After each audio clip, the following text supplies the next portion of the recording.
but the Americans have killed 16 of my cousins. I hate them more. And it's, you know, this is the basic mathematics of what is happening on the ground in Afghanistan. And it's, you know, what is it all about? Dropping $1 million bombs on $10 huts. It was, it never really made any sense attacking Afghanistan in the way in which it was attacked. It was a knee-jerk reaction to the horrific events of 9/11. Somebody had to pay. 19 Arabs brought havoc to America on 9/11. Somebody had to pay, so, you know, Afghanistan, it's a target. And now there are more British troops in Afghanistan than there are in Iraq.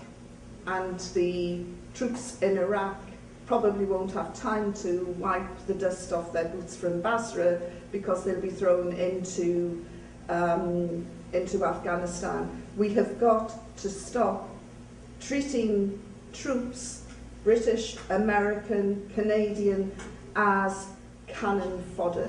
And that is what they are being treated as at the moment, with absolute contempt by these politicians who are making these decisions to send them, to send many, as it turns out, to their death. It's outrageous. So you say you should just get out, just pull out? And return with aid, return with construction, return with help. There's a boast, oh, we've now got 3 million children back at school in Afghanistan. That never happened under the Taliban. Yeah, there are about 3 million children back at school. You know what? They've got no teachers. There's nobody there to educate them. They're at school, but there's nobody there with a whole you know, curriculum for them. So what do they do?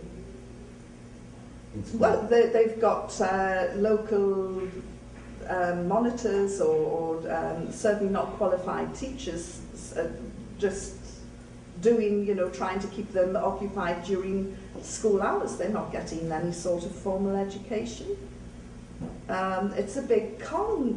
Once again, we're being lied to. You know, the whole of Tony Blair's wife, Sherry Booth, and President Bush's wife in November 2001 gave simultaneous press conferences to convince the world our husbands are going into this war because they are going to liberate Afghan women. Looking back, I have never seen two women more ruthlessly exploited by their powerful husbands than these two women, because they stood there trying to give a fig leaf of decency to this war. And it's obscene to use say it's been done in the name of liberating women, because that is another big lie. Well, there's been no improvement for Afghan women? Well, in February 2002, I went to see Salma Seema, the first ever Afghan women's minister, and I'm really, you know, looking forward to meeting this woman. Landmark appointment. She hadn't even been given her own office. She hadn't even been given not even a little room in the government building, and she was eventually hounded out. It would be churlish of me to say no women are benefiting. That would be wrong of me to say that. But it's disproportionate to the amount of women who are suffering. The prison where I was held in Kabul, the last time I was there, was jammed full of young girls aged 12 to 16 whose only crime was that they'd run away from home because they didn't want to be sold off as child brides to men 3 times their age. And they had been locked up.